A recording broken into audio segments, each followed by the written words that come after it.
Correale. He's a spearfisherman and a waterman. You were saying that you have Waterman's Guide, or what do you have? You have Pete Correale Expeditions. So my own brand, which is Peter Correale Worldwide Spearfishing Expeditions. We do guided spearfishing trips all over the world, basically. And then I have an e-commerce business that sells. I have a couple partners in that. Some really cool guys who we could do a whole podcast with them someday. Yeah. Guys. Yeah, we have a business that sells spearfishing and freediving equipment online. So that's my deal. Yeah, I know we talked about this before. We Pete's someone that actually inspired me to do podcasts, and he's somebody that for the longest time I've been wanting to have him on. It's literally taken us a year and a half to do this, but I just mostly want to go into all your story, dude. You always have stories for days and days and days. You're constantly, and that's what it's hard because it's we're friends and we're always talking about these crazy funny stories that are your experiences, and it's always kind of tough to capture them on a camera, let's say. Mm-hmm. But I know we don't want to go here and go oh, so you're 5 years old, you found out about fishing or whatever it was. But right. I do want to go into all your expeditions and all your different things because that's who you are, Mm-hmm. So let's talk about all that stuff. All right. So fire it off. What's the first question here, pal? I mean, I don't know. I just want to we kind of fucking botched it in the beginning. Right. I was having feedback and then I was trying to make a joke and it went fucking south and flat. And then, and then I was trying to pull it back, but I was also in my head thinking it was not going to work out and it didn't. So here we are on second rendition. Uh-huh. But no, dude, I want to know about we were talking before about how my podcast is called Artist of Life. And I feel you truly live your life. You do what you love to do. You're in the water. You're not just fishing regular. You're going out on expeditions. You're going on adventures. So I don't know. Yeah. What stands out to you? Yeah. What stands out? Well, I mean, listen. Since we're gonna talk about spearfishing, and for the most part, I think I don't know. We'll see where this goes, I guess. But I don't know how much of the audience is even gonna know what it is that I do, which is basically, I'm a professional spearfishing guide, and I practice what's called freedive spearfishing. So it's basically diving in the ocean under the water without the use of assisted air or tanks. It's all breath hold or free diving. Yeah. And you're basically using an apparatus or a spear gun to capture, fish, basically. Spearing fish underwater. That's what I do. I also have, as of late, been getting more into the rod and reel fishing thing too. So yeah, that's a big part of all this stuff as well. But yeah, so basically I started spearfishing when I was really young. And then it kind of inadvertently became a career. So yeah. Now it's going it does. It's going on 12 years now. And it's been a pretty interesting ride. It's had its ups and downs, but it's been pretty cool. I've been lucky to meet a lot of amazing people on the way and have a lot of amazing experiences and being able to travel all around the world. It's been a pretty cool, pretty wild ride, and it's amazing. Sometimes I sit back and think about how much it's my whole life is encapsulated around it, whether I like it or not, which is sometimes pretty wild when I think about it. From the people I've met to the experiences I've had to how my whole life basically revolves around it. So it's pretty cool for the most part. It's a pretty amazing thing. I feel very lucky to have been able to have the experiences I've had directly because of what I basically almost inadvertently chose to do for a living. Yeah. So it's a lifestyle too. So. Yeah, it's definitely a lifestyle. Whenever I think about you, I always remember these photos you were just showing me on your phone, and maybe they're on your Instagram as well.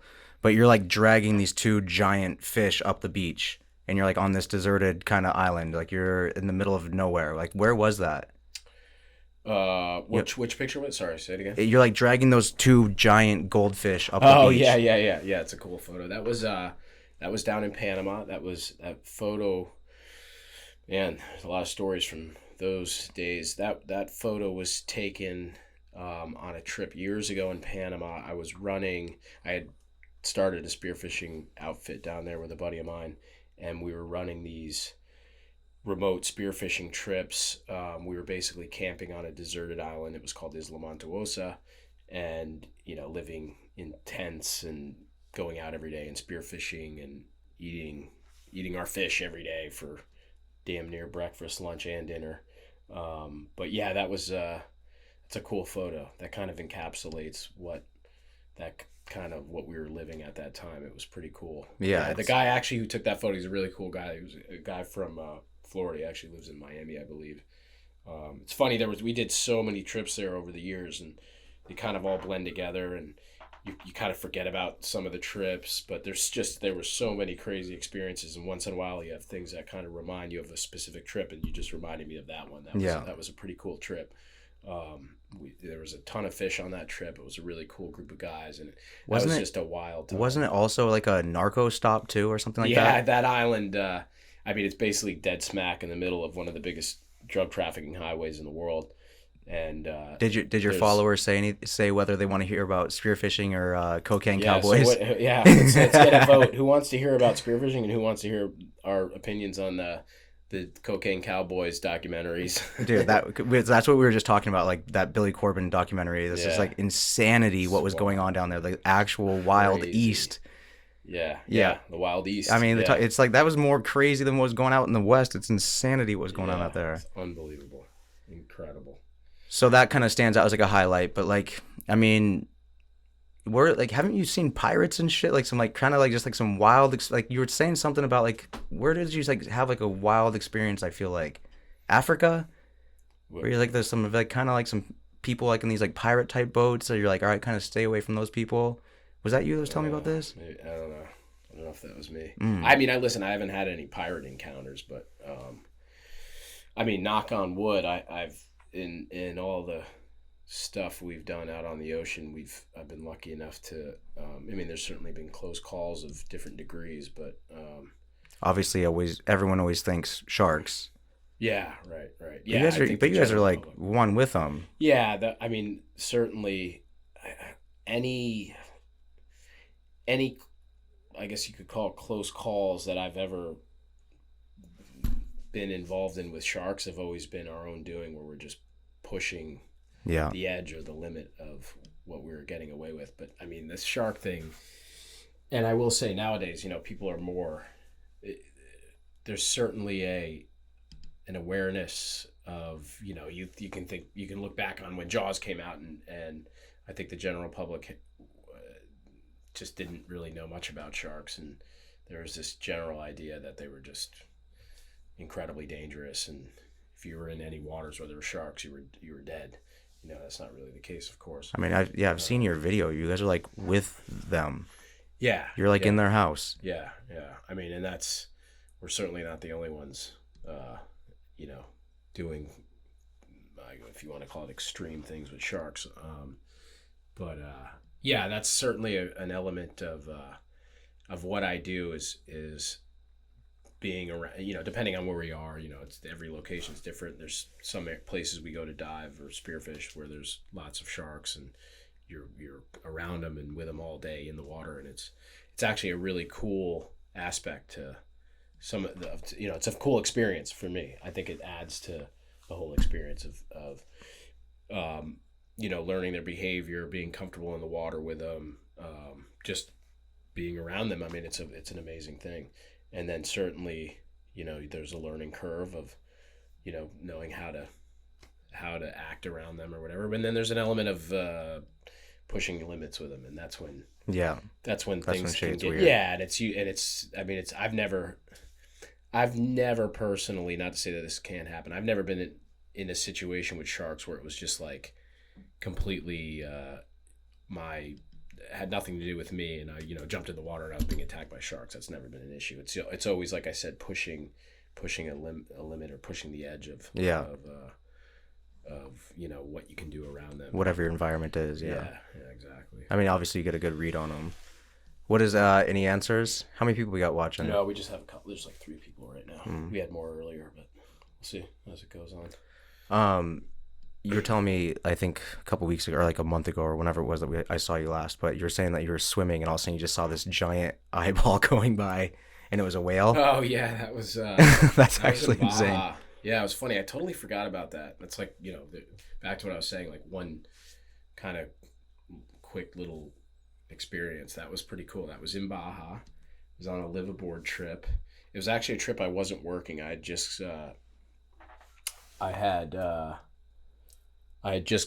gone on the trip. I was down in Baja running trips with clients of mine, and then I had some time off, and the guy I work with down there had this liveaboard he was running, and he said, go on the liveaboard if you want. And there was a couple guys I knew going on it, so I went on that trip, and we were diving areas that I had spent tons of time in. It was nothing really new to me, but it was a cool trip. We had a couple really good. One guy in particular, this guy Owen Bartruff, been doing trips with me forever. He's become a very close friend. Really cool guy. He's a legend. That would be a cool guy to have on a podcast. He's a maniac. Guy's got a lifetime of crazy stories. So that was kind of what motivated me to go on that trip, was to spend some time with Owen. There was another guy on the trip who I'd actually hadn't met before, and since that trip became close with. I was actually just down in Miami. I spent some time with him last week. Guy by the name of Scott Groves, really cool guy. Anyways, we were it was towards the end of the trip. We had amazing weather, and it was pretty fishy. It was a good trip, and it was towards the end. We were at a spot that I had dove a bunch before. Not a particularly in terms of a place with like extreme spirit. It wasn't a deep spot. It wasn't a place where we had been known to get big trophy fish out of. But it was a cool place. It had some kind of interesting structure on the bottom. And there was kind of always something to shoot there for dinner.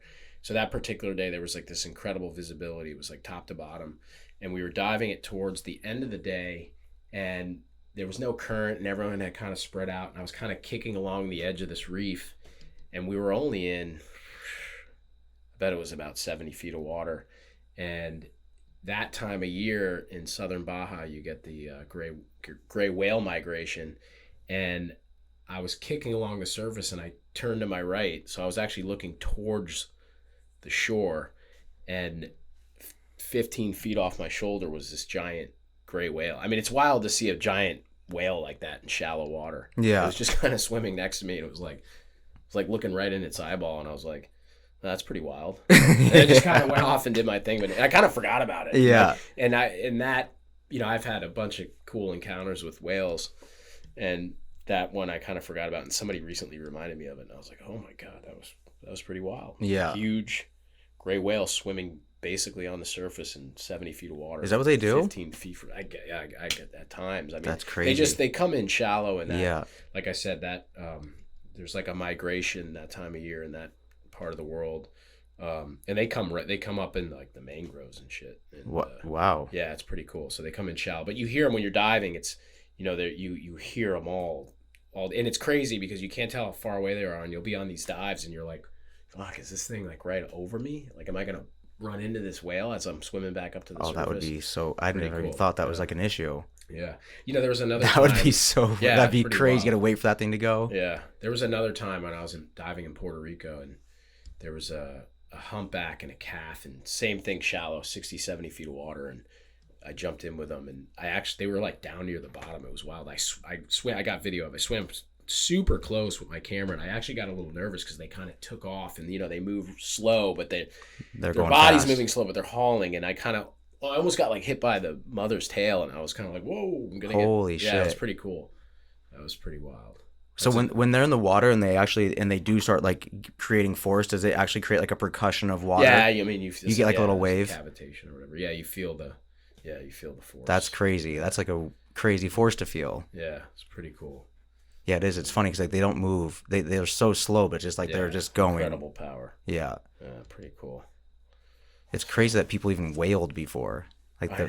In like these shitty little boats and just getting them. The wildest. What the hell? Yeah, that's something I've always had like a real interest in, was like whaling culture. It's crazy. Yeah. And Sag Harbor is like Dude, I've never even actually been to the whaling museum. Have you? It's funny. I haven't. I was gonna bring my daughter there. We should go there sometime this year. I know. I was gonna go. It was actually during COVID, so it was closed. But yeah, it's an amazing whaling museum is the one on Nantucket. It's incredible. Yeah, and if you know anything about whaling history and culture, I mean, Nantucket was the hub of the whaling industry in the world for a while back in the day. It was pretty incredible. So what they use them for, like the oil?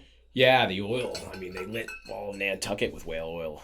That's insane. Yeah, it was like an incredibly valuable commodity back They then. couldn't think of anything else, I guess. Yeah, and they actually used to like, they would look for this little. It was like petrified whale turd or whatever it was inside the whales that they would make perfume from. It was really valuable. Jesus. Yeah, we are some weird wild. monkeys. Yeah, it's pretty wild. But yeah, that whaling stuff was incredible. I mean, those guys would go out they'd be at sea for a year or longer sometimes, until they filled all their barrels. It was pretty incredible. These guys and then they would come home for like a month. And they're on wind. They're on wind. Yeah, no. Yeah, this was back in the day, 1800s or earlier.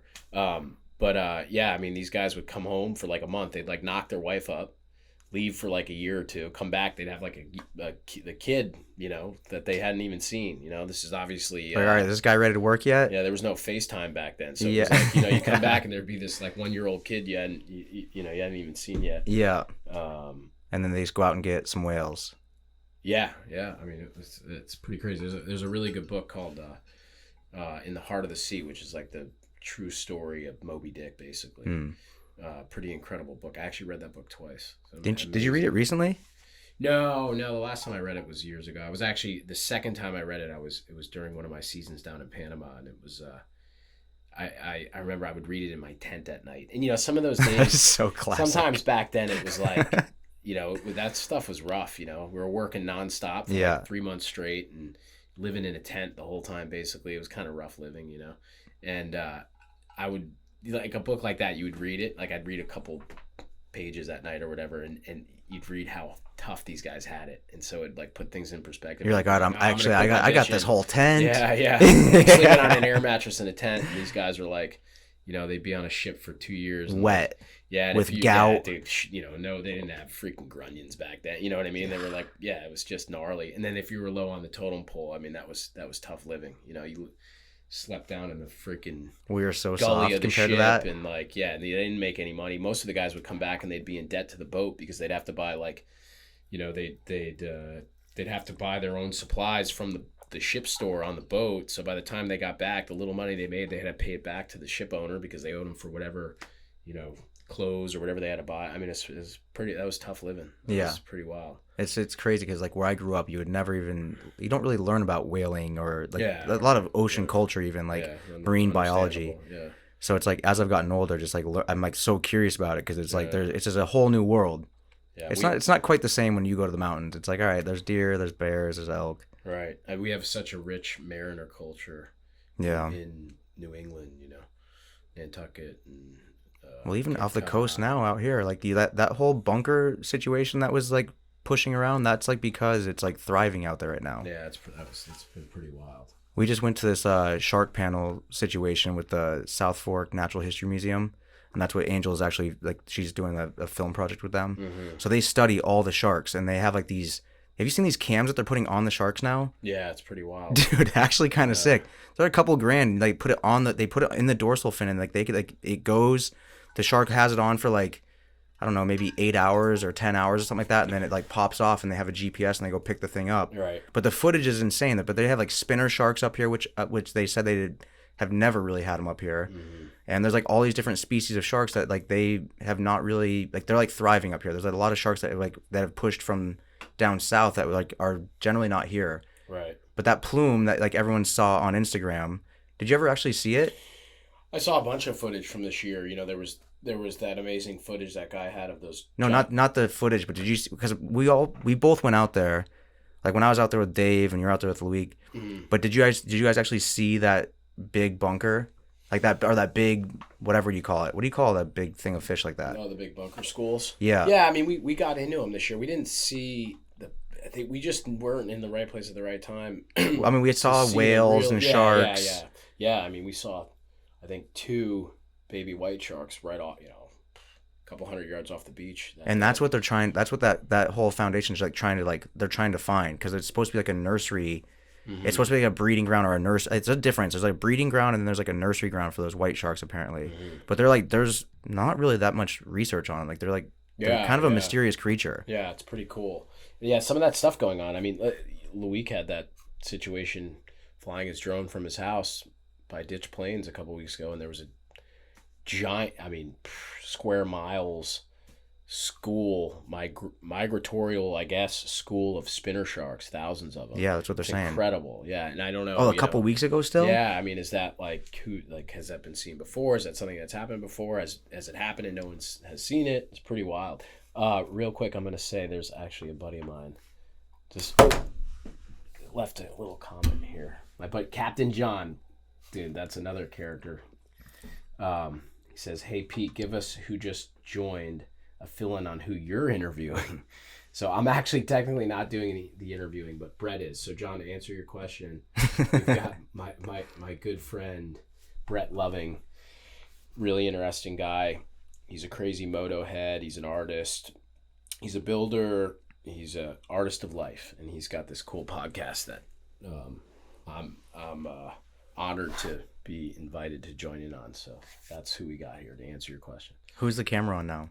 It's on you. This whole time? Yeah. They're like, who are we talking? Who is this guy? Oh, man. That's funny. Mm-hmm. Yeah, dude. Yeah, it was really interesting to actually talk to them and hear a bunch of like activists, I guess. I don't know if they're activists, but they're environmentalists and biologists, and they're specialists in like their marine culture. Like a lot of times people are always like talking about like the depletion and how bad everything is, and these people are like, no, it's actually great. The east end of Long Island right now is thriving like never before. And they actually attributed it to the lift of, or there's like some sort of like bunker fish like lift, or like there's some sort of like they lifted like the regulations on bunker fish or something like that. And then because of that is why we have the bald eagle now. Is what this is what they're saying. The bald eagle's back, which is true. Within the last like 3 years, I've seen 40 bald eagles. Yeah. Like literally, I've seen 10 to 15 this summer. So they're saying bald eagles. They're saying that these like big schools of bunker fish are like they're moving in. They're repopulated. So it's interesting to see that like some of like the different efforts that are made, like these people have like lobbied to like not let these bunker fish just get like smoked out of like these regions, and then the fishing goes to shit, right? I don't know what the fuck I'm talking about. I know nothing. So for your audience, they're all fisher people. Like I know nothing. I'm a guy that doesn't know anything. Listen, about fishing. The Menhaden or the bunker, the history behind it was pretty interesting, and it was a depleted fishery at one point. They used it for oil basically. They're saying they use it for makeup and all sorts of shit. Yeah, they used to use it in farming. Yeah. So I think it used to be the quote unquote fishery used to be a lot more prolific. But yeah, there's now this talk of that it's and it's a food chain essentially. So now that they've become more abundant, it's adding to things like you're talking about with like the bald eagle now being more prevalent because of the food source. But yeah, it's pretty cool. We've all those. Like I started talking about earlier, there was that guy that had all that amazing drone footage this year of the bunker schools right off the beach in the Hamptons, and the sharks crazy. feeding on it, the giant bluefins. It's pretty wild. And we've seen that so many times in front of my buddy Luik's house. He's got that house right on Ditch Plains, and he's always flying his drone off his balcony. And there's we've just seen so much incredible wildlife out there. It's right? crazy. It's amazing. And most people are walking along the beach, they don't even know it's there. And it's totally just beyond the waves, basically. And it's literally a sharks whole other and planet. Whales and bunker and tuna, and yeah, it's pretty amazing. It's a pretty cool thing. Pretty brilliant to just like fly your drone out there real quick and be like, Yeah. and then just look down, Mm-hmm. and then like, holy shit, there's something there. I ran into my buddy Micah this weekend, who's just such a cool guy, and he was saying like, oh man, Luik should do like a thing where he flies his drone like every day, and like when or every day there's something going on out there, and like take photos, and like you can make like a cool book, like a coffee table book with all these amazing photos throughout. I'm sure he's pushed record on course. Yeah, God, sometimes. I'll tell you, like the funny, like that whole thing with that giant school of spinner sharks. He's such a character. He like didn't have a memory card in his drone, so he's like, oh, he's just spectating. Yeah, and like out of from when he was telling me the whole story, I wasn't there for it, but he said just out of sheer coincidence, there was nobody around. There's nobody on the beach that day. There was nobody on the trail in front of that, so nobody. He was like the only one witnessing it.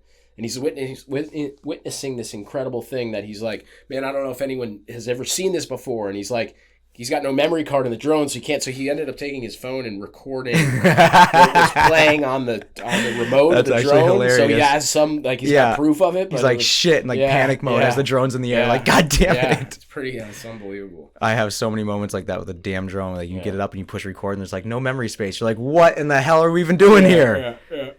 Yeah, it's crazy like that. You know, I've seen dolphins like that where it's like just as far as you can see from one end of the beach to the next, and it's just, I mean, tens of thousands of dolphins, and they're all just like kind of like spiking out of the water. And to see sharks like that, that's terrifying. Right. That sounds like a nightmare. Right. Yeah, I mean, I don't know. That's what they attribute it to apparently, is that, you know, we're doing good to the ocean in some regard. Yeah. So there's good news out there, folks. Yeah, it's very cool. It's good for us spearfishermen. It means there's fish more to spear. fish in the water. Yeah, no, I'm certainly an advocate of that. It's great. Yeah. Good stuff. You're also a hunter. Yeah. I do. I love bow hunting. Yeah. I'm not a very good. I can pattern an animal pretty good, but I'm certainly horrible at shooting a bow. But I do get lucky. I do get lucky sometimes. But yeah, no, I love, and so are you, as we know. But yeah, it's a passion of mine. I enjoy it. It's something that I haven't done for that long, so it's cool. It's like fresh and new, and I'm always trying to learn new things, and we're lucky enough to have amazing whitetail hunting right here where we live on Long Island. Literally some of the biggest deer I've ever seen. This deer came through the yard the other day that could barely even keep its head up. I mean, that's a lot of antler. That's an antler at that point. It's not even like a. I guess all these are antlers, but it was heavy. It was like I thought it was a mule deer. I was like, what the hell? Yeah. Is that a mule deer? This is not mule deer on eastern Long Island, but it was just like this weird, non-typical thing. Mm-hmm. Yeah, I was instantly in socks, and about 5 seconds after that, I was like pulled up in the driveway. I was like, I better kick the old shoes off and stalk through the leaves and see how close I can get. Yeah, that's cool. Yeah, I mean, it is. It's like a whole thriving ecosystem out here that people don't really know about. Like, people come out here and they're like, I used to kind of like mock people a little bit and be like, oh, you think you're in the woods, huh? Yeah. Because there's houses everywhere, and it's really not the woods compared to like where I kind of came from. Like, where you go in the woods, you can die from something, actually. Right.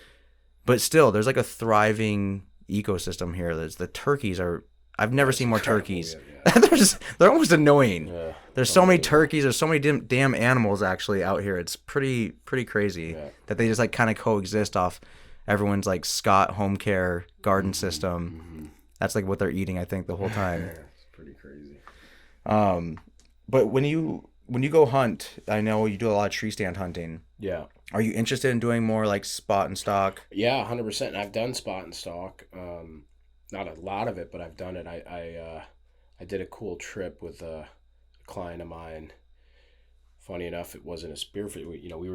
I was traveling with this client, really cool guy. We were doing a bunch of spearfishing trips, and we were looking for something to do. And I was like, oh shoot, let's just go do a bow hunting trip. So we ended up going to Molokai in Hawaii.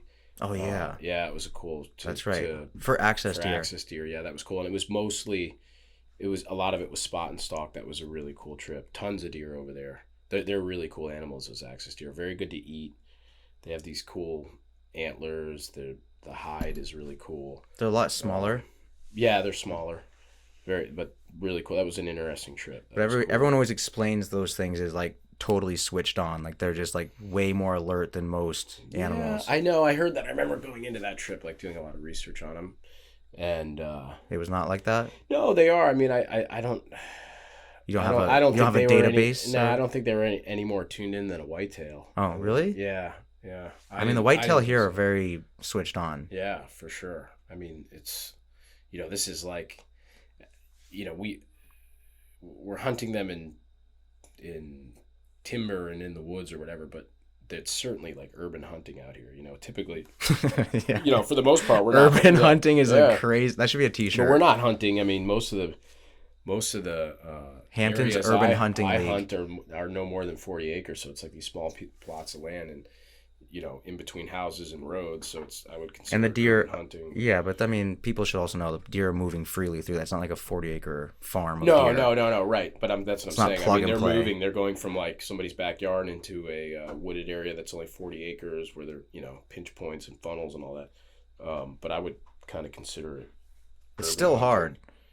Yeah, It's still it can be. super Yeah, hard yeah, to yeah. like. Yeah, but they're tuned in. That's the point. It's like they're tuned in. They're like they know what the a deal. human is, and yeah. They're like, if they're not on the It's streets not or in like their some cars. deer living out in the middle of nowhere that's never seen a human before. Yeah.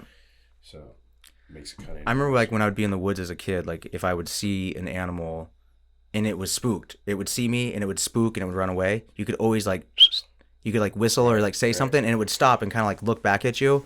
Almost always. Like a lot. And like here, I've never been able to, like a deer, as soon as it sees you, it's like gone. It knows it's like, all right, it's time to get the hell out of here. Right. So that's interesting though. Like you're like kind of bringing your skill set from the water to land, shooting a. Yeah, no, it's certainly. There's definitely some similarities with hunting underwater and hunting above water for sure. Absolutely, no doubt about that. Yeah, it's probably a big part of what what I like about it. But yeah, I mean all that. I mean for me, even the whole idea of hunter-gatherer, right? Like going out and providing, fresh food, whether it's a fish or a deer or if you have a garden or whatever it might be, and providing yourself and your family with, something you harvested. That's a really cool thing. Totally. It's very fulfilling. Very fitting of the time too. Like everyone's like just realizing it. Everyone's Yeah. like, oh, do you have a garden? It's like, Right. yeah, right, dude, people right. had gardens forever. Right. Like that was like Right, all right. you had before. Right. And it's like now we've like finally gotten back to like full circle. Like, oh, we like hunt and gather, and like it's so funny that it's like frowned upon. Do you get like pushback from anybody ever? Of course, yeah. I mean, there's certainly there's an element of Even in the fishing thing? yeah, for sure. Because it's like people are always so like they're like, oh, it's a fish, whatever. But Right, so people still give pushback on Yeah, that. for sure. I think there's more pushback with hunting mammals for sure. Yeah. It's kind of silly, but yeah, I mean, there's always there's people that don't agree with it for sure. Yeah, it's strange. I mean, I guess I get it. Like obviously, people have. I'm so I don't know how I feel about it. I grew up in Montana, so everyone hunted. Right. People literally brought their guns to school. Right. As long as they didn't park on like student property, like or the school property, like they brought their guns to school. That was like pretty standard issue. And the kids would go like if they got out a little bit early, they'd go hunting. Right. But it is like a little bit strange. People like hunting elephants and shit. Like, what the like? I have I can't even imagine that. And I know. But dude, it's like I've been thinking about it like a little bit lately because I watch these bow hunting shows, right? Like, because it's crazy what you can actually see on YouTube. Like some stuff like they won't show, and then some stuff they will. But like, dude, there's a guy that like hunts with a spear on YouTube. Slockmaster. There's a couple of guys like Yeah. Tim O'Brien or some shit like but that. there's the Slockmaster guy, dude. That guy's gnarly. It's I watched some of his fucking- stuff. It's freaking Dude. cool. No, he uses a throwing spear. That's what I'm And saying. he puts a GoPro on it on like Yeah. like a gyro so it spins. I can't even believe they show Dude, it. it's crazy. But the thing that guy, what's so amazing is his persistence and patience. I know. Dude, he'll sit in a stand. And he'll for jerry rig some friggin- shit too. Yeah, he'll sit in a tree stand for like 2 days straight to like, because they got to be like right under him. Dude, that guy's awesome. He gets pigs and all sorts of stuff. Yeah, dude, everything. But dude, It's you got a incredible. bear with the thing. Yeah, I was about to say. I Fucking saw that. bear. Yeah. With a spear. Yeah, it's pretty wild. That's some crazy shit. Master, yeah. Is that guy's what he cool. is? Yeah, it's. So his you stuff's you really stumbled cool. upon this shit on Oh YouTube yeah, too. no, I've watched a bunch of his stuff. It's pretty. I was cool. just And fascinated. he does regular like bow hunting stuff on his shows or whatever, but Yeah, but it's the only interesting thing about him is that spear shit because it's like you're like watching YouTube wild. out of everything, and all of a sudden that guy comes on, Yeah. and you're like, wait, what the actual fuck? They're actually gonna show the whole gnarly kill and everything. Yeah. Like, because it's like pretty you feel like YouTube isn't really doing that, and it's like they show that guy's getting after it. It's a whole situation. I was watching this other lady. She's like, it's like a couple. I've like now my whole algorithm's fucked. It's like all just like if anybody comes over, they're like, dude, what are you really into? But like literally, there's so much there's so much camo. It's like motorcycles, camo, 2 girls, 1 cup. 2 girls, 1 cup, snowboarding. Right. That's all it really is. Mhm. But no, this couple, dude, this chick is like, she's thick biscuits. She's like, she's something. Yeah. But she pulls back like this 90-pound bow, like better than her husband. She's just like thud, like, and dude, she gets this giant Kodiak brown bear, but from like 10 yards. Uh-huh. I mean, that's an insane thing, dude. I've Like, seen some crazy footage of close quarters. this chick is bear 10 yards hunts. away from this So thing, wild. and then there's no protection. There's like just That's a about, river. Yeah, that's right in my wheelhouse. 10-yard shot. That's what you're good for. That's about it. Yeah. Are you shooting a single pin? No. Oh, you have multiple levels. Yeah, it's not an adjustable sight. Dude, I don't know how I feel about all that. Like now it's a Man, bow, I'm so now it's bad at a bow hunting podcast. Yeah, I know. I'm so bad at shooting a bow. It's just ridiculous. How's it been going lately? Not very. It was all right. And then I was shooting today. It was horrible. It always goes good. Like even if you're just like if you're gonna like be an archer, like if you like want to just shoot a bow, I think it's awesome just to do as an activity, even if you're not a hunter. Yeah. It's just a cool thing to do to be able to like shoot a bow and like make like a bunch of arrows going like a small dot. But it's like the first day you start shooting again, it's like after like the first like 10-15 minutes, you're like, oh yeah, I got it, all right. Yeah. And then the next day it's all goes to shit. Yeah. It's like you start like thinking about like your release point and like, am I like doing this, am I holding the bow weird, am I torquing, all this shit. See, I don't even know what the hell I'm doing, so it's just like I'm like, oh. So you're just flinging them. Yeah. Send the Hail Mary. What about that time though when you were in Mexico, like you guys shot on that island? You guys were there for a spearfishing trip, but then there's like, that's a place you wanted me to go with you. There's like mule deer on an island or black-tailed deer. It was mule deer, yeah, but there was a place we hunt goats, which is pretty cool. So that's in Baja? Yeah. Yeah. Pretty cool. I wonder how that shit gets there. A lot of mule deer there actually. It's pretty cool. They have like a bighorn sheep down in Baja too. It's really expensive for the tags, but it's kind of interesting. I looked into it a little bit. Pretty cool. But yeah, Baja's an amazing place. Yeah. Very cool. Are you? I spent a lot of time there. That's an amazing spearfishing destination. A lot of question I get sometimes is like, oh, where's the best place, or where's the one place you'd go? And I not that there's like the right answer for that, but I'll tell you, Baja's a place where there's such a variety of species of fish, and there's such a wide range of seasons. It's kind of like it would be like the one place, like, oh, if you can only go one place for the rest of your life to spearfish, pick Baja, because you have like good stuff in the shallows. You've got deep diving, reef, blue water, yellowtail, marlin, cubera, yellowfin tuna, so on and so forth. The list goes on, but it's a really amazing spearfishing destination. Yeah. So it's just a cool place. Baja's got a lot going on. Great motocross, cool mountain biking, which we did today. Kiteboarding, surfing, spearfishing. What do you rate that mountain biking we did today? Oh, it was awesome. Dude, I was hammered after that. I'm an e-bike fan. Did you? Were you? Well, I wasn't like. My battery was dying at the end. Yeah. And that side ache I had was, dude, I think I might have to go to the doctor. Yeah. I will say this, wrong. like, I will say, I know that if like I was on a regular mountain bike, like I would have been, like, not even if we hadn't gone like the same amount of distance or whatever, I would have probably been more beat up. But man, that pedal assist thing is so cool. If we went that same amount of distance on a regular mountain bike? No, I'm saying if we went half that distance on a regular bike, I'd be more beat up than if... Oh, 100%. You know what I mean? But it's so... I mean, you're certainly still getting good exercise, but I think that pedal assist thing is the coolest thing. It's really rad. So fun. Just because you have speed. Yeah. So it's enjoyable, right? Totally. I mean, it's really... And you can get up the hills. Yeah, especially exactly. when there's sandy. Like, you don't get that thing where you get gassed out going up a hill and then you're just like over it. It's just that... It's freaking cool, man. I mean, it really is cool. And it's a whole separate, like, stone sport, basically. 100%. You know? It's like it's like a cross between being on a dirt bike and being on a mountain bike, and well, it's interesting because there's so many different realms to it now. It's like there's like the Suron, which is like a fully electric, right. but you don't pedal. Yeah. Yep, right. Yep, but yep. It's something cool that like it actually is just like an assisted pedal, so it's still a bicycle. Yeah. It's still like a downhill bike essentially. Yeah. But I gotta say, like for being even a racer. Like, we were going at a good clip today. Dude. Even on downhill shit. I figure some of it was, 20 miles an hour? Yeah, and faster. Yeah? Yeah, probably in a couple spots. Probably like 35. Yeah.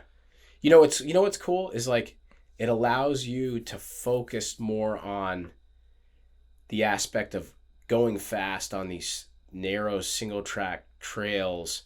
So you're instead of like, you're not like focusing on like stamina, you're like focusing on which is the most enjoyable part, which is totally. like getting in that flow. The technique of like riding on these narrow trails at high speed. And that's, to me, that's what's enjoyable. 100%. Right? You get in that little flow for a second, and you're just cruising. Cool. And you're not completely focused on being like gassed out or exerting all this. You're actually trying to go faster. Yeah, exactly. The whole especially when we're like behind each other, we're just like trying to push. Yeah. And Dude, Dave got a lot better after going to Whistler too. Yeah. So his pace was like really good. Yeah. You see him gap that little route down the hill. Yeah. I was like, yes. Yeah, it was cool. That was actually awesome. You know, I was saying to Pete tonight, I was like, man, when we were riding today, at one point I started thinking about all this stuff. I'm like, man, we need to come in here and build some more stuff on the trails, because like you could just build these cool little, like that's why I said a shovel will go a long way. Like, there's that one little thing where it was like somebody put some like sticks up on that log and you go over it. Yeah. Like that thing was my most memorable part of the whole thing. You get a little launch off it. I like that one little hit at the end, like that one little booter. Yeah, I called it mini booter, but like you take a shovel there for 5 seconds and you have like a good little jump. Yeah, makes me want to go like night back mission in there and like do night put a bunch of cool little things, like, and it's nothing like, it's not going to affect like anyone else, it's just like. So I used to do that. I'll out myself now, right. But I used to do that. I used to like go out in the trails and I'd like build you knock up. a tree down. Yeah, you see this when I was young. Yeah, you cut a tree down, you knock it down in the trail, and you got a little shovel. No, you can't do all that now. Oh, no. We would do that. I didn't do any of that. We would put dirt over the tree, so you'd knock like a small tree down in the trail. Yeah, and you'd have shovels, and you make a little something. But you can ride over it, like anybody could ride over it. You know what I mean? Yeah, it would just be a little speed bump essentially, but you could launch off it. Totally. I used to I would basically take stumps from trees that they already had down, and then I'd basically like build dirt up the stump, and I'd be like, all right, there's like a little side hit, and then I'd come back and it'd all be shoveled off. Yeah, that's what used to happen to us. Someone like the town would come in. I mean, but like the next day, so like the trail crew's out there like a lot, especially on that main trail. Here. Yeah, I went to a meeting. I went to like a town meeting, and then like the nature like trail preserve or something like that. They're like talking like, yep, we found some more BMX jumps, and they had like pictures of them like in the back of their truck, and I was like, oh, those weren't mine. They actually weren't. They were somebody else's. Like I didn't bring anything into the, like I wasn't packing wood and doing all that. I was just like, oh, I'll bring a shot. Like you know what the thing to do is to like, you'll have sections. Bring your skid steer. Have sections where you like have a little cutoff, right? Like you build your own little trail off the main trail. No, they don't want that. That loops back in. Nope, they don't want that. But are they gonna like if you they think if you do that it's like gonna create a fissure in the earth right there, and it's gonna like create like a new fault line, and the whole Long Island will fall off. That's what they think. No, but dude, I've been having so much fun with like. I'm glad we went and did like that mountain biking, but we should really go to Mountain Creek and go do some downhill. Yeah, I'm down. Have you ever gone? No. Dude, you're actually pretty good on a mountain bike. Hey, you know me. Hey. Good at everything, pal. No, but honestly, like we were going at a good clip. The e-bike. It's nice that the bicycle finally evolved a little bit. It was stale for a while. Yeah. No, really. Yeah, actually though. I know. But dude, Mountain Creek is awesome. You think I'm actually good at mountain biking? I knew you. Yeah, no, actually. Yeah. No, I was actually surprised because I was like, oh, all right. That's why like in the very beginning, I was like, all right, let me get in the front and like let's get after it. And then at the end, you're like, oh, I'm up your ass, motherfucker. I was like, all right, cool. We got like a good crew going. No, we were getting after it. We had a good clip going. You know, it was fun. Yeah, that was cool. But that's what I'm saying. You should come to Mountain Creek. Where is Mountain Creek? It's in Jersey. It's like an hour and a half outside the city. Yeah, shameless plug. Place is fucking awesome. Yeah. It's got super jumpy, flowy lines. Some of it's like a little bit sketchy, but not really. But is there a lot of like non-sketchy stuff? Yeah, tons of let's all go. Man-made. It's like the dream, dude. It's actually really fun. Cool. We should definitely make a mission there. Yeah, I'm down. Yeah, and it's now Dave, because we took Dave there last time, but like the first run, Chance and I, my brother, we kind of already knew the run, so we're like, all right, we're just gonna like, all right, Dave, follow us. Like it's kind of our fault a little bit, because like, and if we go, we should do it different, but. When we went, we're like, all right, let's just go like kind of like scout the lines, and then we like kind of like just rolled through everything, and then second lap was like, fuck it, we got to hit we already would have hit everything the first one, but we're like, we wanted him to like sight it too. So second one, we were just definitely just bombing everything, and by the time we actually got to like the bigger stuff, he was like still towing on behind us, and I think he just like OJ'd something, which is like over jumping. He just OJ'd this jump like to nose wheelie to when we saw him, his helmet, like nice helmet, nice showy helmet, is just ground down all the paint off of it. Like actually took a huge slam. No, he got, and then he rode like a couple more laps after that. And then he ended up having like a broken scaphoid and something wrong with his shoulder, and he had blood. You know Dave, he'll fucking stitch himself up and get back out there. Yeah, he's a maniac. Yeah, for sure. He's another person I want to have on. Yeah, and just talk about just his life of funniness. Oh yeah. But yeah, dude, I don't know. Where else do you want to go into this? I don't know. It could go anywhere. That's true. Yeah, you tell me. I am curious to know if you have like, so you do. I know we didn't want to like just talk about like everything that you do, and like I know we want to tell like stories and stuff too. But like I am curious, even just like as your friend, like you do like these expeditions, right? It's not even just like about spearfishing every time. It's like you're an epic cook, right? So it's like, you think so? Like two good things. Yeah. No, honestly, you're good. You're an epic cook. You and Pete, you guys always Pete's have like. He's the man. That guy can cook. Oh man. Yeah, but you can cook too. One of the best cooks I know, to be honest. Yeah, amazing. Yeah, he definitely knows some shit. Dude, he knows all the names of the tools in the kitchen. He's good. He's good, man. He's really good. Yeah. He's the real deal. Totally. Yeah. But like I'm curious. Do you like have any idea of like, I know like you want to like maybe, I know you do like spearfishing trips, but do you have like any like ambition to do any other type of expeditions elsewhere, like inland? Yeah, I mean, what do you mean? I mean, I know you want to go elk hunting, but like, would you ever take clients to go do something on land? I would, yeah. Yeah, for sure. I mean, listen, I wish I was this amazing, incredibly experienced bow hunter, and I could run. I don't think that's what bow about. Hunting guide, you know what I mean? I don't think that's what it's about though. Like your essence though is like, you create like an experience for people. Obviously, like you're epic in the water, but like from what I see and talking to you, it's like it's a cultural experience too. It's not like you just go there, you guys jump in a boat and shoot a bunch of fish. Like you're interacting with the people. The people, like every time I hear you talk about a place, there's like 5 people that you talk about from that place, and they're your family. Right. You know what I mean? You're like, oh, that's so and so, and this guy's got, he's crazy, and he's got, right? Yeah, I mean there's so many aspects to all this stuff, right?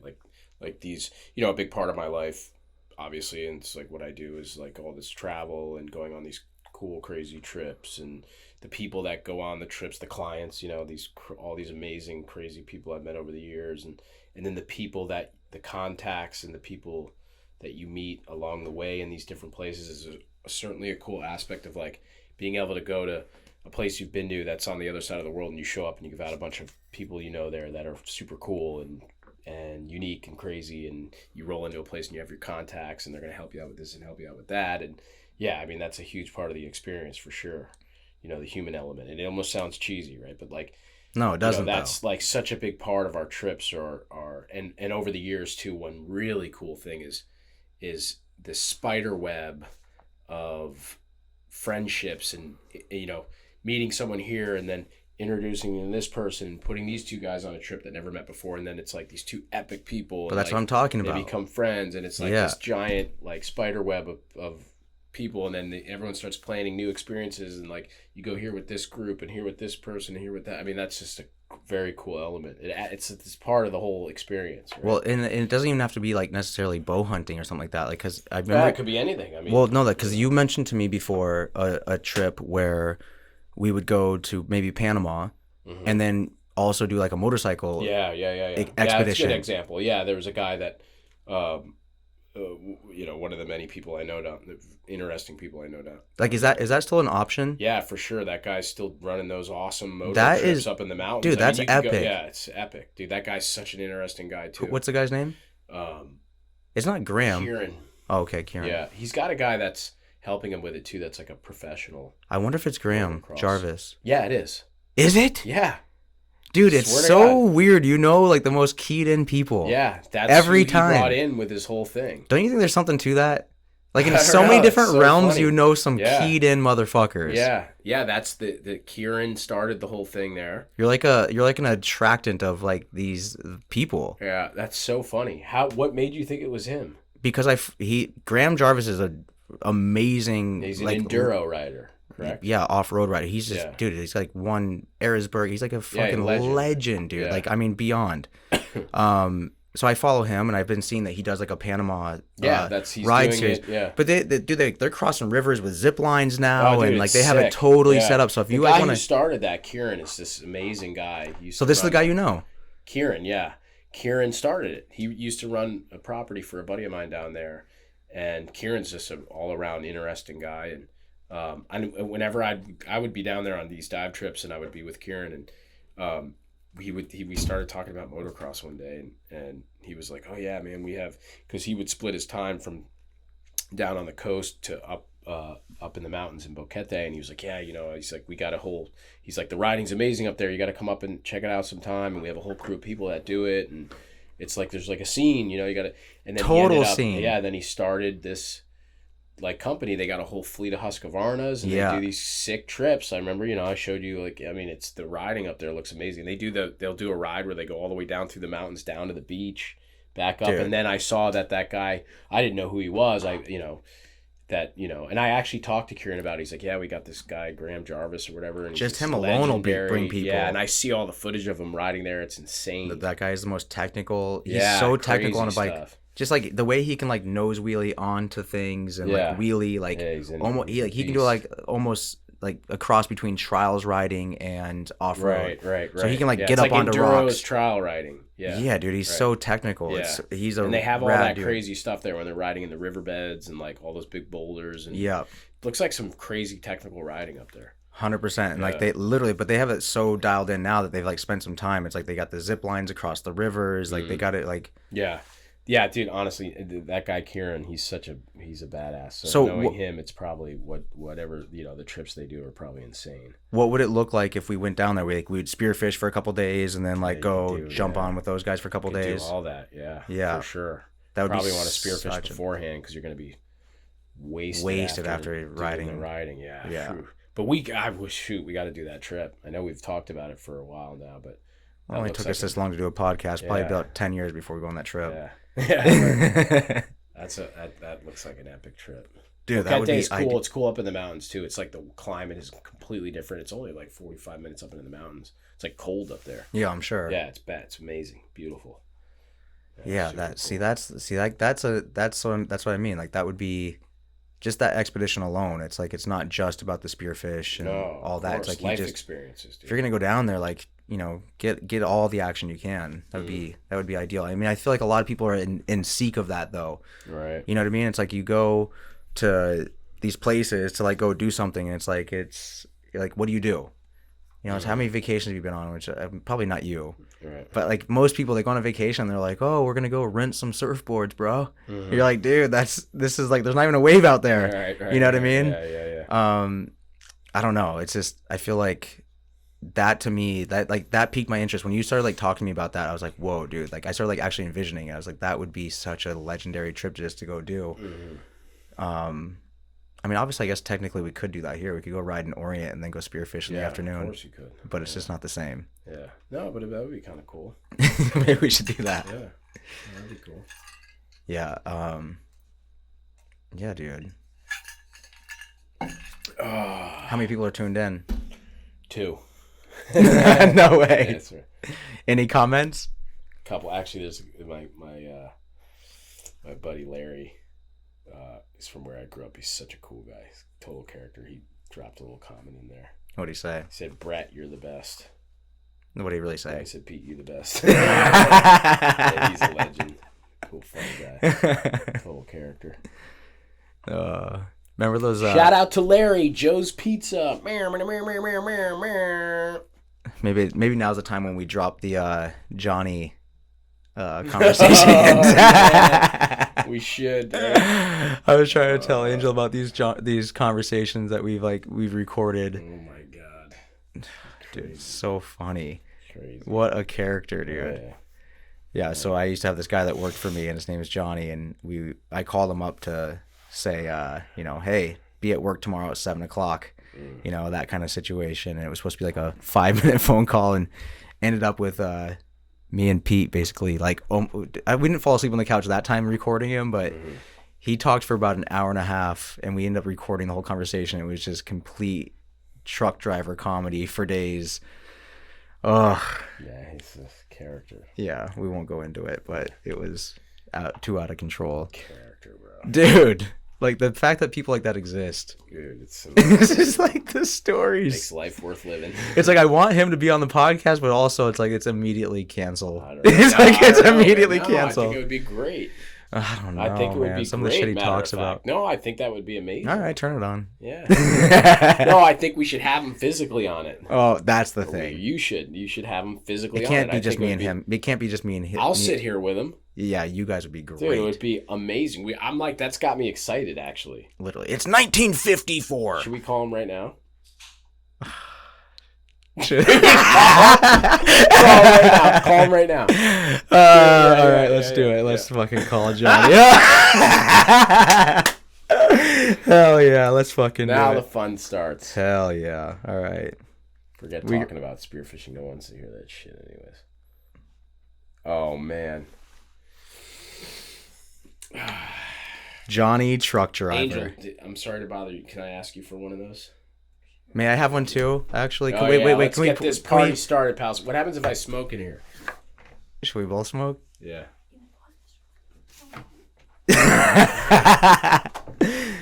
We're calling Johnny. Call Johnny now. Now this is getting fun. We got to get people. You got to tell a couple people we're doing this too. Are gonna want to.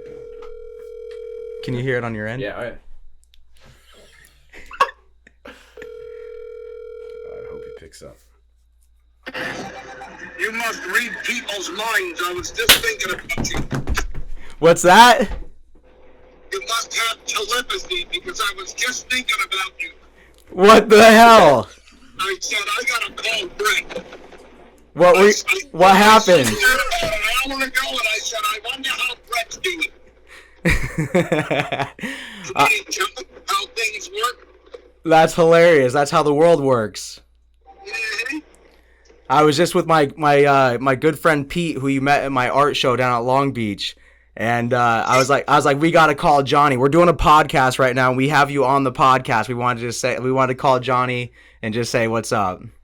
How are you, man? What's going on? I'm just living the dream. What are you doing? You driving? I got back from Florida at 4 o'clock this morning in my own tractor that I bought.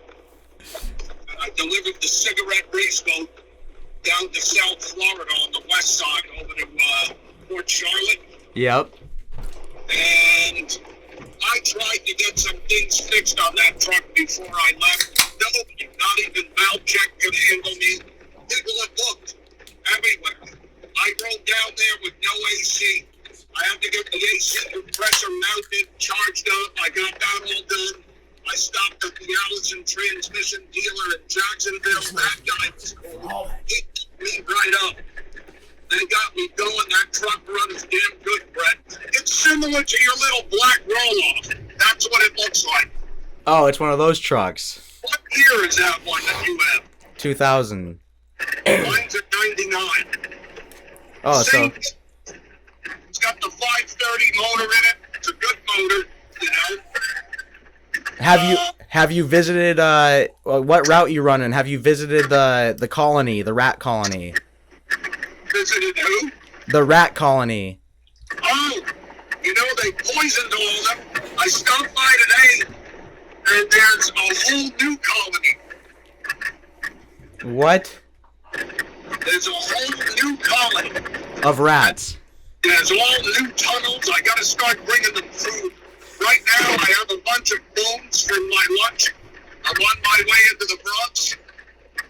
And when I'm done unloading, I pull over to the side by the rocks, by the water, and the rats are just sitting all over the rocks. I'm gonna put this tin tray with all the bones and just sit there and watch them all come out and eat. Oh, so you're going to feed the rats tonight? I'm going into the Bronx right now. So you got rats. Wait, you got rats in the Bronx now? Right on the water, Oh man, we're losing ya. you know? Wait, say that again. I'm going right down to South Bronx, to Hunts Point. And you got you got a whole new rat colony there. It's huge. You got to see how many there are. When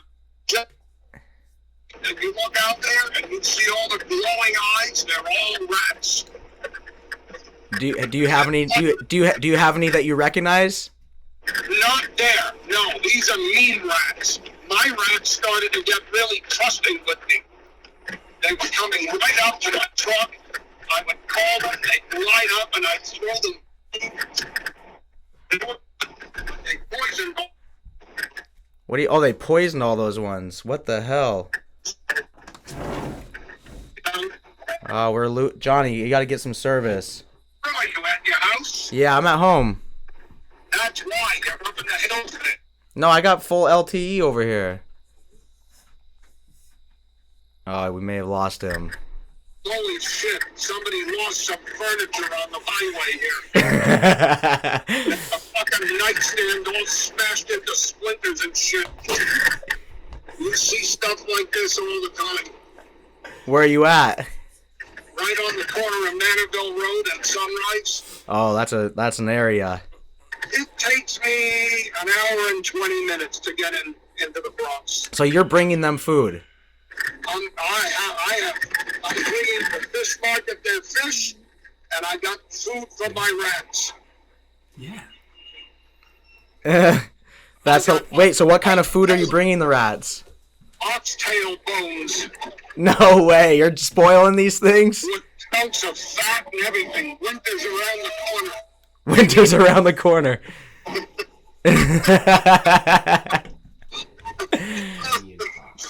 Hi. Not to make enough milk to feed the babies. Wait, so how much? So you're oh yeah. Wait, so with the rats, like what? How long are you gonna sit there with those things? I'll feed them. I'll put the food out there, and I'll sit out there and eat my dinner because I'm gonna get my dinner in the market, and I'll just sit in my truck and watch them all come out and surround this tin tray. It'll be cleaned out in no time. When it gets down to the last couple bones, that's when you see the fights. Oh, they start fighting for the food. Oh man, they fight vicious to get the last thing. They'll have a tug of war and one will jump on the other one's back. Screaming, there's chunks of hair flying, it's great. Oh, so you got like your own like MSG, but on the side of the road. Oh yeah, listen, people ask me why I do this, okay? I do it to observe their behavior. When somebody calls a person a dirty rat, there's a reason why they do. That person wronged somebody somewhere along the way, and that's what makes you a dirty rat. Yeah. If you're a dishonorable piece of shit, then that's what you are, you know? It's the truth. And whether it's in the rat, animal, or in the human animal, it can be the same thing. Absolutely. Well, I think that's the reason why scientists use rats to study, no? That's because they're a dime a dozen, you know? You think that's why?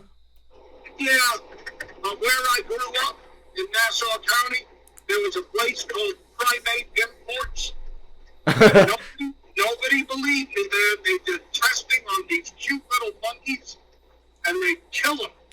And their dumpster was full of little monkeys with their tops of their skulls sawed off and shit. They would kill them. They would import them, and they would do all this testing on them. Pretty rude, you know? And they would put them in Ziploc baggies and throw them in a dumpster. Jesus. That felt bad, man. I like little monkeys like that, you know? I mean, yeah, who doesn't love a monkey, dude? That's crazy. They Wait. were heartless little things, and they were just killing them off like nothing. Well, I wonder what they were doing research on. That doesn't seem right. Nobody was ever allowed to know. That place has been there for 60, 70 years. Primate Imports Where was this? in Fort Washington. Jesus. What, you ever know anybody with a monkey?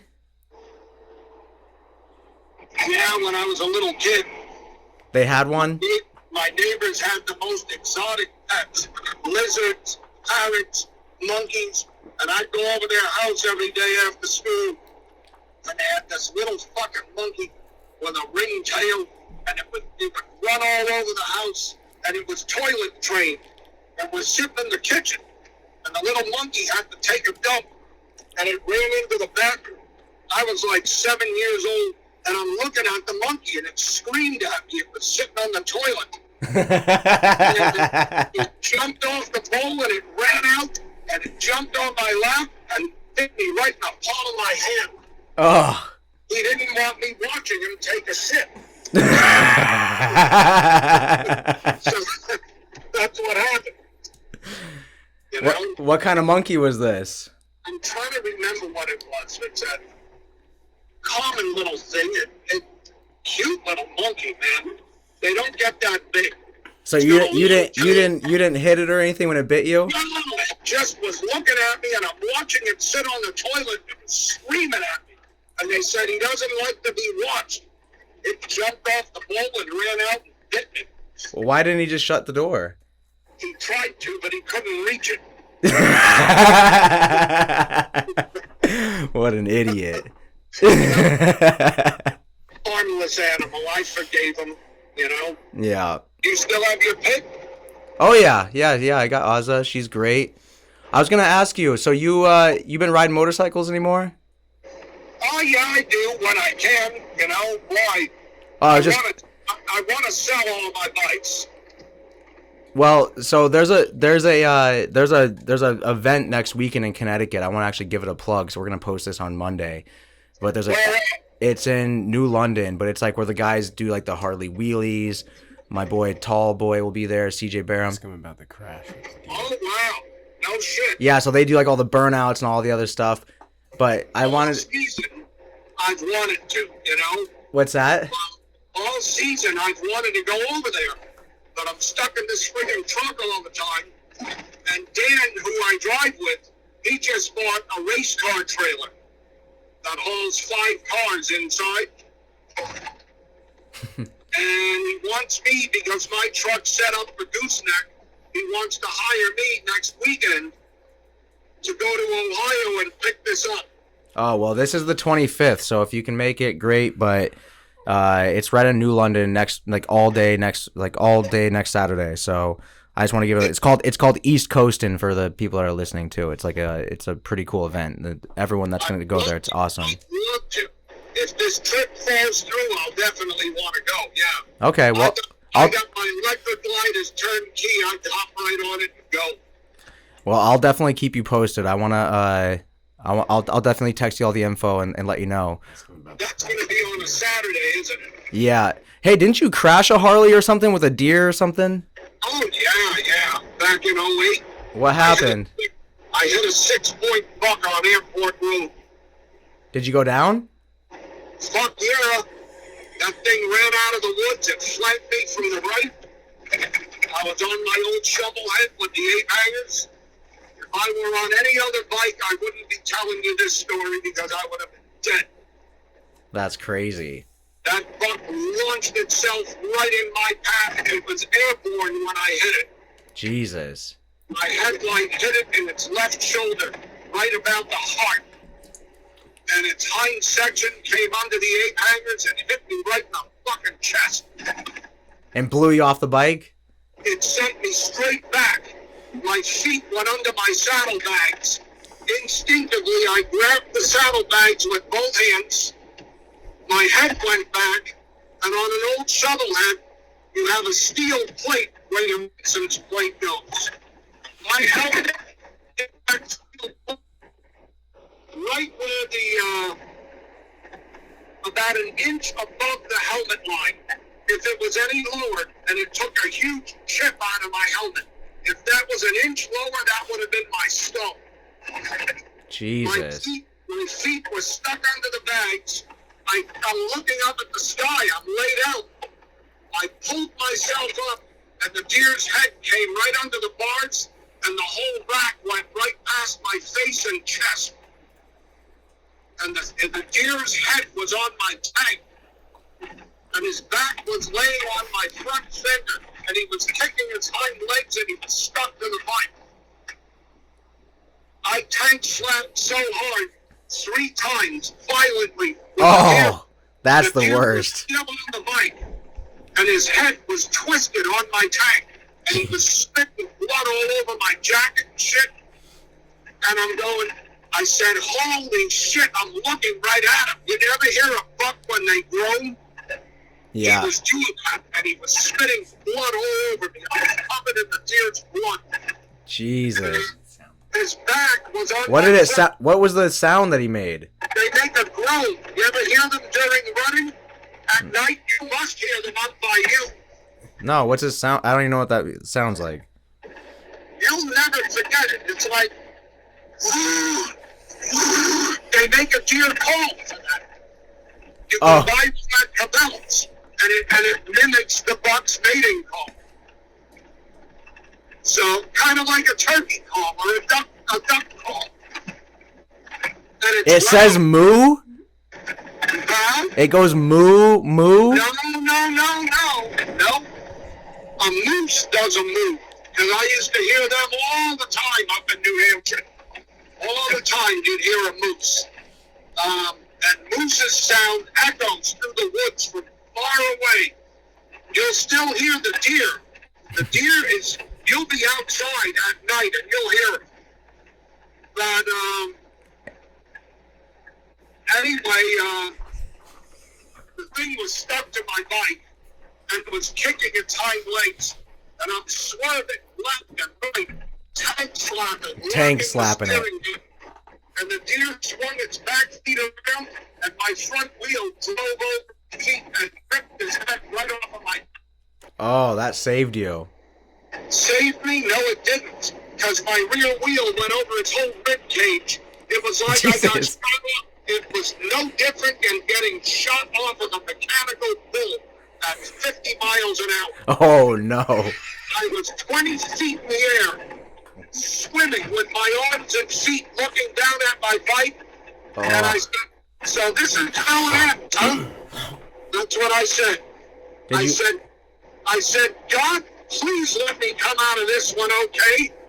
I came right down on my tank, and my chin broke my speedometer.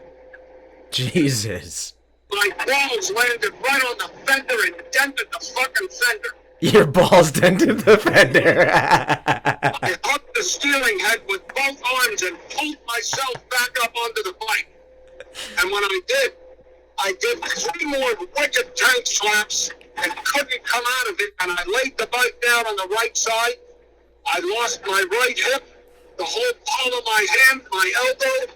I got dragged under the bike for about 80 feet. Then the throttle whacked wide open, and it spun me around in an about face, and my jaw and front of my teeth and nose were about to hit the pavement. Jeez. And I put my right hand under my jaw to save my face. And for 20 feet, I watched my skin just slide off as I was sliding away. Ground my wrist joint looked like it came off of a belt sander. Oh. There was chunks of bone in the pavement. Oh, Jesus. I got up, and I was in fucking total shock. And the deer's laying there. It looked dead. This car pulls up, and it stops. And it was a young couple from East Hampton Indoor Tennis. And they had a little baby with them. And they're in an Audi. And the guy holds up his phone. And he rolls his window down about 2 inches and holds up his phone and he goes, "You want me to call somebody?" And his wife looked at me with all the blood and she said, "Go! Go!" No shit, all right? So then another vehicle. So they left? They split. She Holy shit. Go! Go! And they took off. I was covered with blood. I was Jesus Christ. So, wait, this is how my luck goes in my life. And the next vehicle pulls up. It's 2 South American cleaning ladies in a little minivan that had double sliding doors. They got out. They had a magnetic sign on their door with their name on it of their cleaning service. They pulled the signs off. They opened up the door. She stepped right over me. Didn't even ask me. She says to her friend, "Mira un venado. Look, a deer." And Shut the fuck up! they grabbed it by the rack, and they're starting to drag it. And its legs, they didn't even give a fuck about me. Right?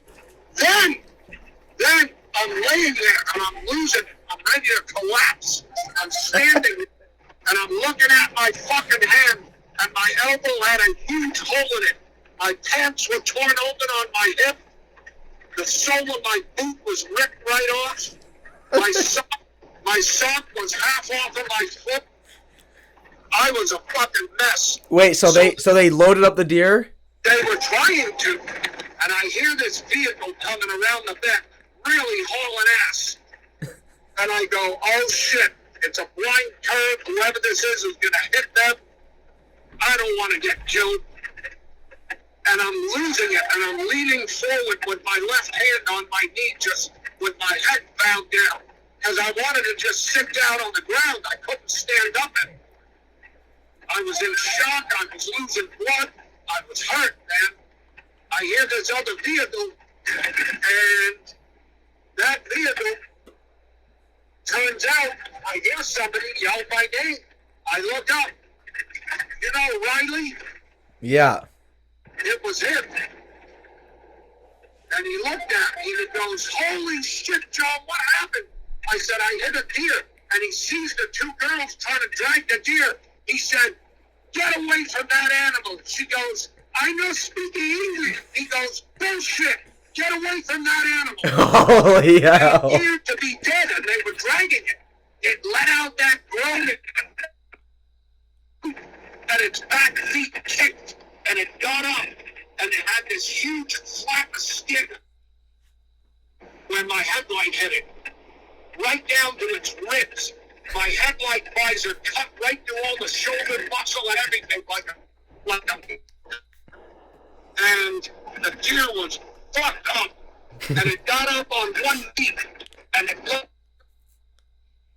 crouched down, and it launched itself at them. It wanted to, it was trying to kill them. And they split. They got in their car and left. And Riley had a roll of paper towels, and he wrapped up my hand. He goes, I'm going to call an ambulance. I said, don't call any cops, nothing. I said, call up my son and tell him to get down here. I said, ride my bike home and go get him. And my grips were covered in blood from when I picked the bike up. He was freaking out. There was blood all over my tank from the deer. The deer's blood was all over my jacket, on my face. It was everywhere. And so the deer gets up, and it looks at me. And it came right over to me, Brett, on three legs. It hobbled right up to me. And it looked me in the eye as if to say, we made it. And it turned around, and it hobbled off into the woods, and he stopped, and he looked over his shoulder at me like, we're lucky to be alive. Holy shit. So my son came back, and he got me. Riley rode the bike home, and Junior drove him back, and they picked me up. And no cops came, nothing. I said, go get me some oxys and take me to the ER. They did. My hand was fucked up. Three of my fingernails were ripped right off, and they were hanging right off. Jesus. They sewed my fingernails back on. Wow. Holy shit, was I fucked up. I couldn't hold a coffee mug for 3 months. Jesus Christ. I couldn't. There was no skin. They gave me, what is that shit they give you when you got a burn? What's it called? Silver nitrate. I had to put that on my hand. And every day, that stuff healed you up. It grew skin back. And it took like 8 weeks to where I had a hole where you could still see my fucking bone under the bandage. I wonder if that deer's still around. No, you know, Junior went back the next day with my French bulldog, and a French bulldog isn't a scent dog. She dragged him right into the woods, right to where that deer was running on the tree. And he crossed that path right out in front of me. He didn't know. There was no wind that evening. None. Wait, so what? You guys found the deer dead later? No, we found where he had come from. Right. you saw his past. Right. I found out from my friend who hunts. He said, perfect. 20 generations of deer will use that same path that their great ancestry used. Night after night, they'll use the same path. They're born just knowing it. And he said, wherever that deer went, maybe it lived. I doubt it. No, I doubt it too. A 6-pointer. Wow, that's pretty awesome, man. When I drove over, okay, when I drove over that deer, I ripped skin from my frame under the shovel head, ripped skin right off of his ribs. He had engine oil on his fur and shit. Jesus Christ, man. God. Oh, man, I hit the pavement fucking hard. Ah, that's terrifying, dude. That's like my worst nightmare, to crash like just in the casual. I dumped my panhead on Major's Pass one night at about 50 miles an hour. Jesus. And I sat on my ass cheek and my heel dug into the pavement, and I came up running at 50. And I was taking steps that were 25 feet apart. Oh, fuck, don't let me fall. Don't let me fall. 25-foot steps, we all know about those things. Running, and I could hear the bike coming behind me. And in one of the steps I took, the bike passed me under my step and went right into the woods. Fucked the bike up. I never fell. And my feet were aching like hell. I got home that night. Yeah, and let's came say and goodbye. rescued me and put the bike on the truck. And I got up the next morning. I couldn't walk. I looked at the bottoms of my feet. They were black and blue from running so hard on the pavement. That's wild. Right through my boots. Jesus. Yeah, I've never had like an actual road crash, but I've crashed on the track on the Ducati, but not on the road. It's obviously like a huge fear to crash on the road, you know. I dumped my Norton 850 Commando. How many crashes you had? I hit the pavement probably. Wait, Johnny, hold on 1 second. I want to stop you 1 second. What about that hang glider you bought? Oh, I still have it. You want to try it out? Not after I heard how it went. No, that was another one I had. Wait, what happened with the first one that you got? Because I heard that you went to the pit, like the local pit here. I jumped off this big hill and just dropped like a fucking rock to the ground.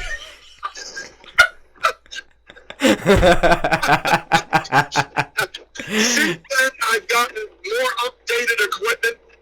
You've actually used it and flew around on it? No, not on that one. That one I found out was not meant to jump off of hillsides. That's a pertinent piece of information. It was meant to get towed behind a boat. Oh my god, dude! Now you can jump off a mountaintop with it. Jesus. Wait, so have you flown in a hang glider before? Oh yeah, hell yeah, I love it.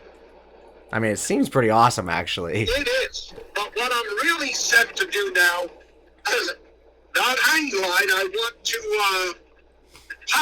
paramotor. Yeah, that's actually pretty badass. Right, I'm definitely gonna do it this winter.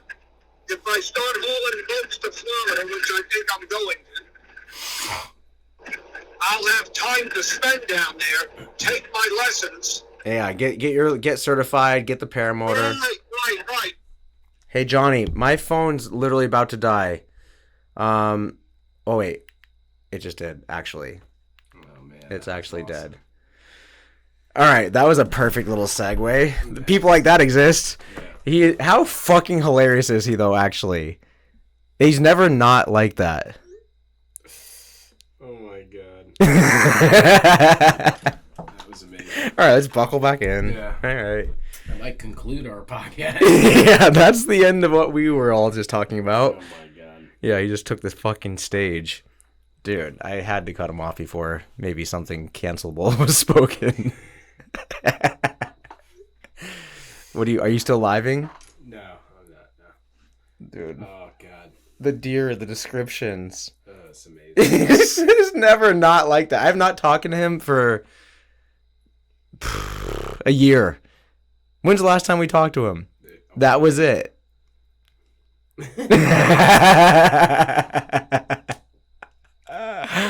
So he's on his way. Let's just remember that how long that was. My phone's dead. What time is it? 9:30. Okay, so that was like 30 minutes of that shit probably. Yeah. He's on his way to feed rats in the Bronx. That's actually insane. Oh, so I guess we're smoking in here now. I couldn't even like participate in what was happening before. Yeah. There's a full like smoky saloon over here. Oh, all right, so back to the old fishing tales and God. Dude, that was incredible. I made the podcast right there. Dude, how hilarious is that human? Yeah, he's something else. Have you ever seen, dude? Okay, so you're into like the mountain bike thing. We should honestly look into the fucking paramotors. Have you seen those? No. Dude, they're awesome. It's like basically like a big wing. You wear like a big parachute, and you have like the like fan on the back or whatever. Yeah. But they're super legit now. There's a company that makes them. They're like a few grand, and you have like a full thing. You can go fly around with the thing. Right. I would love to see him in that thing. I will die if I see him cruising in that thing and with his same getup that he wears. Right. His Laconia vest. Yeah. Unbelievable. Dude, amazing. Classic, dude. Classic human. Unbelievable. So where do we go from here? You want to call it? Yeah, dude. You do? Yeah, that was awesome. We're already smoking in here now. I know. That was I feel like it just now started. No, I know, but that was like... We could also take a break. No, we don't do a break. We just bring the party to us or whatever we're doing. Yeah, and that was, I don't know, I felt like that was like an epic... Close? Yeah, that's pretty epic. If people made it this far, it's like a miracle anyway. If they're like, some people will definitely tune out and be like, what the fuck? And then some people will be like, wow, this is the human I've been waiting to follow on YouTube. Yeah. I've been telling him, I was like, dude, he does not work for me anymore. As you can imagine, we were paying him for his stories mostly, right. And his like charisma. But that dude, so funny. I don't even know which way to go with this at the moment. Like when the first dump truck I ever bought, the first load of dirt that it goes to dump in Montauk, he backs up this hill and can't quite make it. So he's like, oh, fuck it, I'll just throw the bed up. He throws the bed up and rolls the dump truck down the fucking hill. It takes like 4 wreckers and an excavator and like 8 hours for us to recover this fucking thing. We get the dump truck out. We take it to this repair shop. We get it all fixed up and we put it back on the road. And that thing worked for a few years. It actually was fine after that. We did a little body work and it was okay. But I remember seeing his face after that happened. And then he started telling me the story of what had happened and as the truck was flipping and what was going through his mind and all these different things. And dude, I mean, it was a slam and a half, like when he ate shit in that thing. But dude, it's just like in that moment, I was just like, I can't even be mad, dude. Like you're just like, first of all, I'm happy you're alive. Right. That there's like, first of all, you didn't die. I'm a little bummed. My dump truck got all smashed up. Like that definitely sucks. Mm-hmm. But his recollection of like the whole thing and like he was like super calm and like, holy hell, like holy shit, like if it was 1 inch more, that rock would have been in my fucking temple. Like it was like always like that kind of story. Yeah. Dude, I do not remember him telling this story about the deer. No, I heard it before. Where, at the art show? Yeah, it was a little bit of a different version, but yeah. Wait, pull the mic up a little bit, even if we're closing it. Yeah. Wait, so that's when he told you the whole story about his motorcycle crash? Oh, man. He told me a couple of them. It's pretty funny. He's something. But how many people like that do you meet often? Quite a few. Yeah, exactly. Yeah, quite a few. Yeah. Aye. Yeah, I can't believe he still has his hang glider. Maniac. Mm-hmm. Well, should we close it out? Yeah. All right, brother. Well, thank you for finally fucking doing this. Well, we're gonna do it again. Let's actually do it. Yeah. We were talking about before, like how we were like, oh, this is makes it the perfect one, and we just fucked it every which way. Anyway, thank you very much. Thank you. Peace out, everybody. Yeah. Later. Later.